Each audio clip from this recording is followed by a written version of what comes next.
हिंदी की तैयारी के लिए चैनल को सब्सक्राइब करें और नई वीडियोज की जानकारी भी आपको मिलती रहे, इसके लिए घंटी भी दबाएं। फिराक गोरखपुरी ने लिखा कि तारे आंखें झपकावे है, ज़र्रा ज़र्रा सोए है, तुम भी सुनो हो यारों, सब में सन्नाटे कुछ बोले हैं। नमस्कार दोस्तों, स्वागत है आपका एक बार फिर से आरपीएससी फर्स्ट ग्रेड हेतु शिक्षा मनोविज्ञान एवं शिक्षा शास्त्र की टेस्ट सीरीज़ के भाग 2 में। मैं हूं आपका दोस्त आदि गणेश। जैसा कि हमने आपसे वादा किया था कि हर रोज़ आपको मनोविज्ञान की टेस्ट सीरीज़ भी आपको उपलब्ध करवाएंगे, ताकि परीक्षा तक लगभग 1000 से ज़्यादा प्रश्नों का हम संकलन कर लेंगे। अच्छा लगे तो लाइक करें, कमेंट करें और ज़्यादा से ज़्यादा शेयर करें ताकि सभी की मदद हो सके। चलिए शुरुआत करते हैं प्रश्नों की। तो आज है एडोलिसियर शब्द की उत्पत्ति किस भाषा से हुई है? तो लैटिन भाषा से। कई बार पूछा गया है, ये केवीएस में भी आते हैं, शिक्षा मनोविज्ञान एवं शिक्षा शास्त्र, सीटेट में भी आते हैं, आरटेट में भी आते हैं, डीएसएसबी के लिए भी महत्वपूर्ण है। तो ये सभी दृष्टि से महत्वपूर्ण है।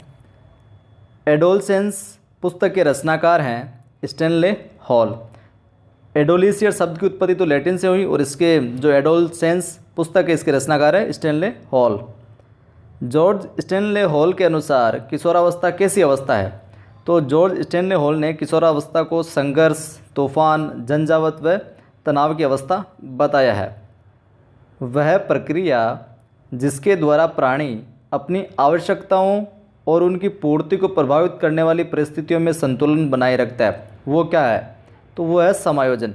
समायोजन के अंदर समायोजन एक ऐसी प्रक्रिया है जिसके अंदर प्राणी अपनी जो ज़रूरतें, आवश्यकताएं हैं और उनकी पूर्ति को प्रभावित करने वाली जो परिस्थितियाँ हैं उनमें सामंजस्य बनाए रखता है, संतुलन बनाए रखता है। तो वो क्या कहलाता है? समायोजन। किसकी अनुपस्थिति में व्यक्ति तनाव, संघर्ष तथा चिंताओं से घिरा रहता है? समायोजन की स्थिति में। अगर समायोजन की अनुपस्थिति या समायोजन नहीं कर पा रहे आप किसी चीज़ में, तो आप में तनाव पैदा हो जाएगा, संघर्ष और चिंताओं में घिरे रहेंगे। अगला है समायोजन जीवन की निरंतर चलने वाली प्रक्रिया है जिसके माध्यम से व्यक्ति तथा वातावरण के मध्य संतुलन बनाए रखने के लिए व्यवहारों में परिवर्तन करता है। ये परिभाषा है गेट्स की। गेट्स कहते हैं कि समायोजन जीवन भर चलने वाली प्रक्रिया है ये, और जिसके जरिए, जिसके माध्यम से व्यक्ति क्या करता है? वातावरण के मध्य संतुलन बनाकर अपने व्यवहारों में परिवर्तन करता रहता है। तनाव को कम करने की प्रत्यक्ष विधि का उपाय विश्लेषण और निर्णय है। अगर आपको तनाव करना है तो प्रत्यक्ष विधि जो उपाय क्या है? वो विश्लेषण है और निर्णय। आपके अंदर कोई तनाव पैदा हो रहा है तो विश्लेषण करो क्यों हो रहा है और तुरंत निर्णय करो उसको दूर करने के लिए। तो ये प्रत्यक्ष विधि के 2 उपाय हैं, विश्लेषण और निर्णय। तनाव दूर करने वाली विधियों को 2 भागों में बांटा गया है, प्रत्यक्ष और अप्रत्यक्ष। पूछा जा सकता है तनाव दूर करने वाली विधियों को कितने भागों में बांटा गया? 2, जिनमें प्रत्यक्ष और अप्रत्यक्ष। अब हम बात करें गेट्स के अनुसार तनाव दूर करने की प्रत्यक्ष विधियों में, तो बाधा का विनाश। बाधा, जो भी बाधा उसका विनाश करो। अपने जो उद्देश्य हैं उसमें परिवर्तन करो, उद्देश्य में परिवर्तन करके भी आप तनाव दूर कर सकते हो। दूसरा रास्ता निकालना। एक रास्ते के जरिए आपका काम नहीं बन रहा, जो भी आप प्राप्त करना चाह रहे हो प्राप्त नहीं हो पा रहा, जिसकी वजह से आप में तनाव पैदा हो रहा है, तो दूसरा रास्ता निकालिए जिससे आप उस चीज़ से, तनाव से बच सकें। और विश्लेषण और निर्णय। अगला है बुद्धि के सूचना प्रक्रम उपागम का वर्णन किसने किया था? जेन्सन ने। जेन्सन ने बुद्धि के सूचना प्रक्रम उपागम का वर्णन किया था। स्टेनबर्ग के अनुसार बुद्धि किसी समस्या का समाधान करती है। पूछ लिया जाए परीक्षा में कि बुद्धि किसी समस्या का समाधान करती है, किसने कहा या किसके अनुसार? तो वो है स्टेनबर्ग। बुद्धि के त्रितंत्र सिद्धांत के प्रतिपादक है स्टेनबर्ग। ध्यान रखिएगा, ये मिलते जुलते हैं, महत्वपूर्ण। बुद्धि के त्रितंत्र सिद्धांत किससे संबंधित है? स्टेनबर्ग से संबंधित। त्रिविमीय सिद्धांत गिलफोर्ड से संबंधित। त्रिविमीय सिद्धांत गिलफोर्ड से संबंधित। और त्रिकारक सिद्धांत का प्रतिपादन स्पीयरमैन। त्रिकारक स्पीयरमैन, त्रिविमीय गिलफोर्ड और बुद्धि के त्रितंत्र का स्टेनबर्ग। विद्यार्थियों द्वारा अध्यापक से प्रश्न पूछना आंतरिक अभिप्रेरित शिक्षण का संकेत माना जाता है। पूछ लिया जाए कि विद्यार्थियों से प्रश्न पूछना किस शिक्षण का संकेत माना जाता है, तो वो आंतरिक अभिप्रेरित शिक्षण का संकेत माना जाता है। अब देखते हैं अभिवृद्धि तथा विकास की विशेषताएं। सारी की सारी विशेषताएं महत्वपूर्ण, सारी आपको ध्यान में रखनी है। कहीं से भी प्रश्न बन सकता है कि निम्न में से अभिवृद्धि की विशेषताएं नहीं है या निम्न में से विकास की विशेषता नहीं है, तो सारी विशेषताएं ध्यान रखनी। सबसे पहले हम बात कर लेते हैं अभिवृद्धि की विशेषताओं।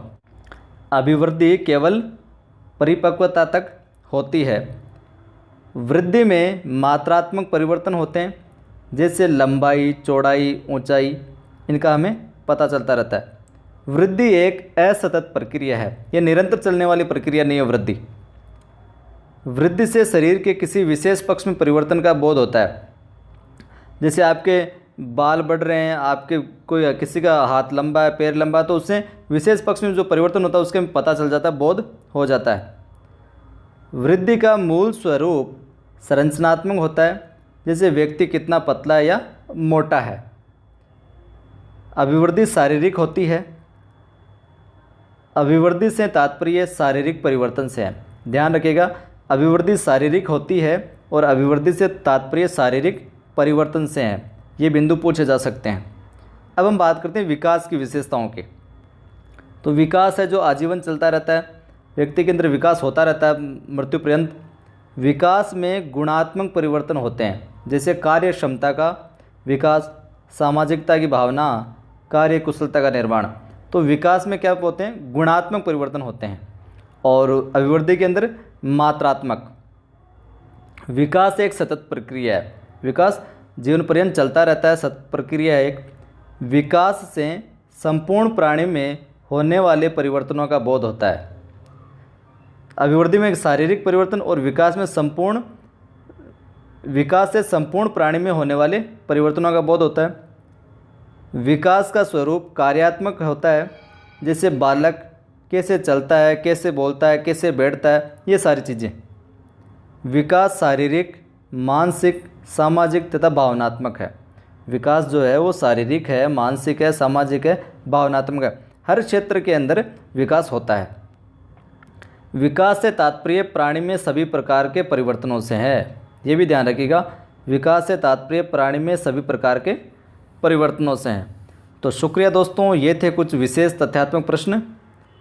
अगली कक्षा में कुछ और प्रश्नों का संकलन किया जाएगा।